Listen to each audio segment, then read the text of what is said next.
Dito nga mga idol, pauwi na kami. At ito ang aming mga huli.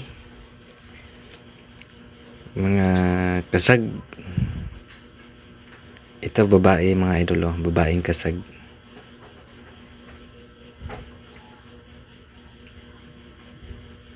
Buhay pa mga idol, oh.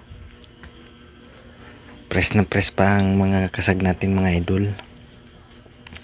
Ito naman ang lalaking kasag mga idol. Kulay asul. Tapos mahaba ang mga sipit niya mga idol. Buhay pa yan mga idol, oh. Ito pa isang babae mga idol, oh. Yan. Taba yan mga idol, oh. Yan, tumakbo pa mga idol. Talagang napakasarap talaga kumain mga idol ng mga seafoods na mga press pa, galing pa talaga sa dagat, oh.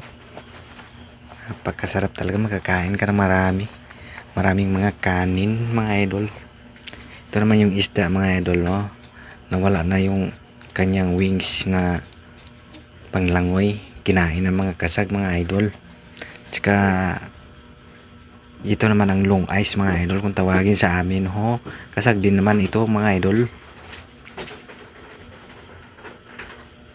Long ice pero wala mga presyo dito mga idol. Ginapamigay lang pag marami. Ito naman yung huli naming kugita mga idol, ho. Kumakain siya ng long ice. Yan pala ang pagkain ng kugita mga idol. Long ice.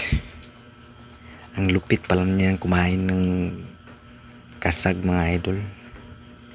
Kasag sa amin, tapos alimasag naman sa Tagalog. Awang ko lang sa English lang, sa English mga idol kung ano yan.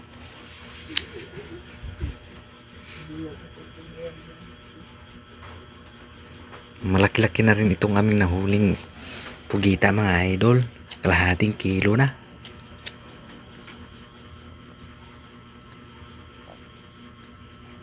Kaya idol, kung bago ka pa lang sa aking channel, huwag mo kalimutang mag-subscribe para dadalhin kita lagi sa dagat kung ano man ang aking mga mahuhuli dito sa dagat.